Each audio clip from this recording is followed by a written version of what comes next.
Hey everybody, this is Cliff with Hamilton Transportation. Tonight I'm here at the Days in Mooresville, North Carolina. I thought I'd do a little bit different kind of video tonight. I've gotten a bunch of comments asking about my background, how I got into trucking, how I got into doing heavy haul and RGN work.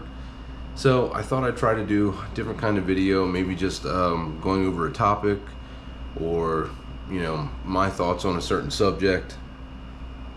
So you guys let me know what you think. If you like this, if you have another topic you want me to talk about, maybe this can be something I do every once in a while from the road, just talking about a topic in the trucking industry or questions you guys have. So tonight I'll talk about my background and how I got into trucking and how I got into heavy haul.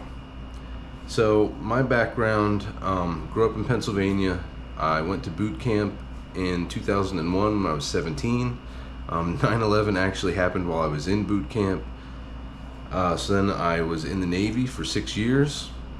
I actually met my wife while I was deployed in the Navy in Jacksonville, Florida in 2005. I actually did electronics and computers in the Navy. So that was my passion then. And I went in figuring I could get an education while I was in there and then get out and get a good job in the computer field. But anybody that was around during that time knows that good paying jobs in the computer field kind of became not so good paying jobs in the computer field. So a job that paid $60,000 or $80,000 a year when I went into the Navy, when I got out, was paying like $25,000 or $30,000. So I was in for 6 years. I got out in July of 2007, and I decided I would try real estate, which the timing on that was not great because the 2008 housing crisis, market crash, was right around the corner. So I did that for about 4 months, but I am not a good salesman. I really did not like it. So after about 4 months, I decided to call it quits on that, and I had to figure out something else to do. So I've always been a gamer. One of my favorite games that I like to play was Truck Simulator. So I had been playing it for a while, and I thought, you know what, I enjoy this. I bet you I would enjoy driving trucks. I mean, I always liked trucks and equipment and everything. So I thought, what the heck, I'll go get my CDL. So that's what I did. I went to AAA School of Trucking there in Pennsylvania, got my CDL, and they hooked me up with a job with Sigma, which is a food delivery network out of Harrisburg, Pennsylvania. So I worked there for 3 months, but that was one of the worst jobs I've ever had. Long routes where you're delivering to like Wendy's and Longhorn Steakhouse and Panera Bread. So it's refrigerated trailers. It's 2 of you in a truck, and you go out, and you may be out for 24, 30 hours. It was just not for me. So after 3 months, I quit that job, and I put in an application with Old Dominion Freight Line that has a terminal right there in Carlisle, Pennsylvania. I got hired by them, did quick training because I already knew how to drive a truck at that point, and then started pulling doubles, line haul for Old Dominion. I did that for 6 years. So that's pulling doubles mostly at night. In the last year I worked there, I got a day shift, day run, so everybody thought I was crazy for quitting and buying my own truck. But by that point, that was the dream. That's what I wanted to do. I wanted to start my own company with my own truck, my own trailer, and do it on my own. So I did a ton of research, figured out what I needed to make, what I could spend on a truck and a trailer, and then I just went for it. I did all the research to figure out how to get my authority. I worked on that for a few months, and then I quit Old Dominion. I bought a 2007 International 9400. I don't know if you guys remember those trucks. It had a Cummins ISX in it, and it was the biggest piece of crap. But I ran that truck. I think I bought that truck with a little over 700,000 miles on it, and I ran it to almost 1.1 million. So like 4 years I had that truck. I bought an old combination steel and aluminum flatbed for I think $8,500 and went to work, pulling loads. Eventually, I bought another trailer, an all aluminum flatbed, get a little lighter, and then another truck. I bought a 2012 Kenworth T660. I put a sliding tarp system on that trailer because I was hauling mostly tarp loads at that point. PVC molding. I had like a rotation I would go through. I would pick up aluminum in Baltimore that needed tarped. I would haul that down to Bristol, Virginia, and deliver that, and then I had a good contact down there hauling the PVC molding up into Massachusetts, New Hampshire, Vermont, Connecticut in there, but it all needed tarps. That sliding tarp system was definitely a good idea. That paid pretty well for a few years. We made pretty good money doing that, and then the flatbed market just tanked on me. So at that point we decided to sell the flatbed, and we bought a dry van. And when I say we, I mean Jen, my wife. She's been in it with me the whole time, helping me run the company.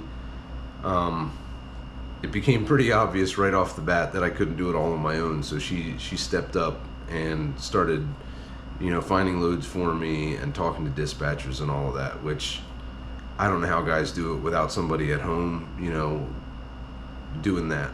It would be a much harder job without her. So yeah, we bought a dry van, and that was really booming at the time. So we ran that for a couple years, making pretty good money with the dry van, but I was really not liking it, especially after running flatbed. I like getting outside and working around the trailer and everything. So dry van was not for me. I couldn't stand sitting in the truck for that long. The last year I ran dry van, I got my, I guess it was a 21 T680, my first lease truck with pack lease. So we ran that with the dry van for a year, and then during COVID, dry van freight was kind of trending down, and I really wanted to get back into open deck. I really hated running the dry van. I was miserable doing it. So we ended up trading in the dry van on an RGN trailer. And if any of you guys remember what it was like during COVID, there were no van trailers anywhere. You couldn't buy a van trailer. There was a wait list for everything. You couldn't buy a new one. There were very few used trailers around. And the same could be said for every trailer because manufacturing had stopped, but especially for dry van, which meant that prices for dry vans were through the roof.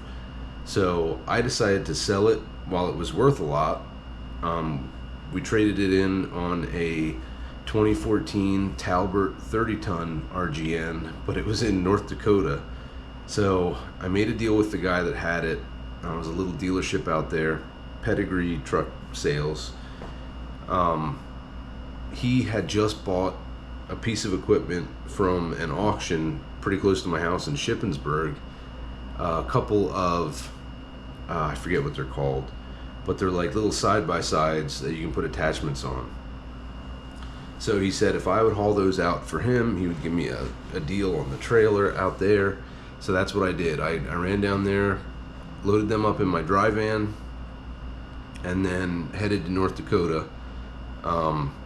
Headed out there, picked up the RGN, and at this point, I have no idea what I'm doing. The most experience I have with an RGN is watching YouTube videos about it. So I had to change my fifth wheel risers right there in North Dakota in order to haul this trailer. I got the trailer and made it back home. It needed some tires. I had a flat tire on the way home on the stupid trailer. But I got it home, figured out how to work the thing, and then I think it was the next week we went to work with it, just pulling loads off the board and running them. And did pretty well with that trailer. I ran it for 2 years, made pretty good money with it. The freight market right now for RGN is down. Here the last month or so, it's starting to come back up, but I was pulling loads with that 30-ton RGN, and I didn't even have outriggers on it, and it was paying either the same or more than the heavy oversized loads I'm pulling now with this trailer. But it'll come back up, and then you know, this. So talking about that, so we ran that RGN for 2 years, and then I decided I wanted to go bigger with the next lease truck, because my lease was going to be up. I had a 3-year lease on that T680. So when the lease was up, we spec'd out a heavy haul truck, and then I found a dealer that had a slot for a Pitts trailer, and I bought a Pitts trailer, took out a loan for it, and bought that trailer, figuring that it was going to be tough for a while, but when freight comes back, we will make some good money with that. So, and that seems to be what's happening. It took a little longer than I expected, but I think freight's going to start, the rates are going to start coming up with everything that's been going on, and I think that bet will pay off. So that's my background in trucking. I really enjoy it. It's not always the most profitable thing. I mean, you're not going to become a millionaire doing trucking like you would as, you know, a Wall Street investor or something. But I love being out on my own in the truck, my own boss, not having to answer to anybody. And it really is, I think, probably the most freedom you can get in a job. Because once I pick up, even before I pick up, I mean, it's all based on what I want to haul. I look at the load board and decide on a load, go pick it up. It's my responsibility to chain it down, and then I'm just out on the road running. So I really love it. I don't have any regrets. I wouldn't change anything in the way we did it. Yeah. So I've also had some comments about guys asking how to become an owner-operator. I'm not going to get into that. There are so many resources available. The internet, I mean, I did it 11 years ago. There's got to be more information now than there was then, and I was able to figure it out. You know, there are services that'll do it for you, but there is plenty of information. You can figure it out and do it on your own. As far as like changing equipment types, there is really nothing standing in your way if you have your own authority. If you're doing dry van work and you want to get into flatbed work, or you're doing flatbed work and you want to get into RGN, really you just got to get the equipment and find the loads. If you can find the loads, go do them. Alright, so you guys tell me what you think about this style of video, if it was interesting, if it was worth doing, or, you know, maybe not. If you did like it, let me know what you want me to talk about. If there's something going on that's relevant that you want me to talk about in one of these videos, leave a comment, let me know. I'm not completely up on everything in trucking, but I like to keep informed about stuff. So if you're not a trucker and you're just interested in what's going on, or you want a trucker's opinion on something, leave a comment and I'll talk about it in a video. If there's something specific about my equipment or what I do, leave a comment and maybe I'll do a video about it. Alright, so let me know what you think. That's about it for tonight. From the Days Inn in Mooresville, North Carolina, I'm Cliff with Hamilton Transportation, and I will see you later.